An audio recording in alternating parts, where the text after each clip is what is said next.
Hello friends, welcome back to my channel. Bigg Boss அல்டிமேட்டில் அபிராமிக்கும் பாலாக்கும் ஒரு ரிஃப்ட் நடக்குது. கிட்டத்தட்ட ஒரு சண்டை மாதிரி வந்து அதுக்கப்புறம் என்ன ஆகுதுன்னா, அபிராமியால் பேச முடியாமல் ரொம்ப கதறி அழ ஆரம்பிச்சிடுறாங்க. வாஷ்ரூமில் உள்ள ட்ரெஸ்ஸிங் ஏரியாவில் அபிராமியும் ஜூலியும் உள்ளே போகிறாங்க. ஆக்சுவலாக ஜூலியை வந்து அபிராமி துணைக்கு கூப்பிட்டுட்டு உள்ளே போகிறாங்க. போயிட்டு பயங்கரமாக கதறி கதறி அழறாங்க. காரணம் என்னன்னு பார்த்தீங்கன்னா, பாலா யூஸ் பண்ண வேர்ட்ஸ் வந்து இவங்களை ஹர்ட் ஆகிருக்குன்ற மாதிரி இவங்க சொல்கிறாங்க. என்ன அப்படின்னா, அந்த கோர்ட் ரூம் சீன் நடக்கும்போது இவங்க வந்து பாலாவுக்கு ஆப்போசிட்டாக பேசணும். ஏன்னா ஆப்போனண்ட் லாயராக இருக்கிறதுனால பாலாவை பற்றி ஒரு வார்த்தை சொல்கிறாங்க. நம்ம எல்லோரும் ப்ரோமோவில் பார்த்துருப்போம். என்ன அப்படின்னா, ஏன் வந்து பாலா டாஸ்க் முடிஞ்சதுக்கப்புறம் நிறையா பேர்கிட்ட சாரி கேட்குறாரு, பட் டாஸ்க்கும் போது மிஸ்டேக்கை செய்கிறாரு, ஒருவேளை சேஃப் கேம் ஆடுறாரோ அப்படின்ற மாதிரி வார்த்தையை விட்டுறாங்க. அது பாலாக்கு பயங்கரமாக ஹர்ட் ஆகிடுது போல். ஸோ அதை வந்து அவர் கேள்வி கேட்டதுக்கு இவங்க பயங்கரமாக ஃபீல் பண்ணி அழும்போது அந்த சைடாக பாஸ் பண்ண நிரூப் வந்து நின்று கேட்குறாரு என்ன நடக்குதுன்னு. அதுக்கப்புறம் பார்த்தீங்கன்னா அப்புறம் பாலா வராரு. பட் நிரூப் கேட்கும்போது ஒன்றும் இல்லை நிரூப் நீ போயிடு அப்படின்றாங்க. பாலா வந்து இன்னும் எவ்வளோ நேரம் ஆகும், நான் உள்ளே யூஸ் பண்ணணும் அப்படின்ற மாதிரி சொல்கிறாரு. அப்படி சொன்னாலாவது வெளில வருவாங்களோன்னு சொல்லிட்டு. அப்படி பார்க்கும்போது இன்னொரு 10 மினிட்ஸ் ஆகும் அப்படின்னு ஜூலி சொல்கிறாங்க.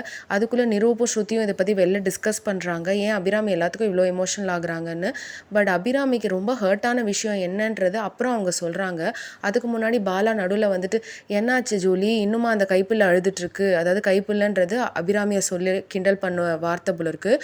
அதை கேட்டுட்டு அப்புறம் அபிராமி வெளியில் வந்தவொடனே, நீ பேச இப்போ ரெடியா அபி அப்படின்னு கேட்குறாரு. எஸ் நான் ரெடி தான் பாலா, நீ பொறுமையாக கேட்குறேன்னா நான் பேசுகிறேன் அப்படின்றாங்க. அதே மாதிரி ரெண்டு பேரும் வெளியில் கார்டன் ஏரியாவில் உட்காந்து பேச ஆரம்பிக்கிறாங்க. அப்போ அபி சொல்கிற வார்த்தை எது அவங்களுக்கு ஹர்ட் ஆச்சுன்னா, நீ எத்தனை சொல்லியிருக்கலாம் பாலா, ஆனால் என்னை வந்து அனிதாவோட ஒரு கம்பேரிசன் கொடுத்து பண்ண பற்றியா, அது ரொம்பவே எனக்கு ஹர்ட் ஆகிடுச்சு. நான் பேசினது ஒரு டாஸ்க்குக்காக இருந்தாலும் அது உனக்கு ஹர்ட் ஆயிருந்தால் எனக்கு டேரெக்டாக சொல்லிக்கலாம். அதுக்கு பதில் ஒரு வார்த்தை சொன்னேன், உனக்கும் அனிதாக்கும் வித்தியாசமே கிடையாது, என்னை அசிங்கப்படுத்ததில்லைன்னு சொல்லிட்டு. அந்த வார்த்தை என்னை ரொம்பவே ஹர்ட் பண்ணிட்டு இருக்கு பாலா, அது என்னால் தாங்க முடியலன்னு திருப்பி அழறாங்க. அப்போ சொல்லும்போது நிரூப் கூட என்கிட்ட சொன்னான், பாலா பாரு மாறுவான், நீ பேசின ஆர்கியூமெண்ட் வச்சு அவன் கேம் பிளான் மாறப்போகுது பாரு அப்படின்னு சொன்னான்.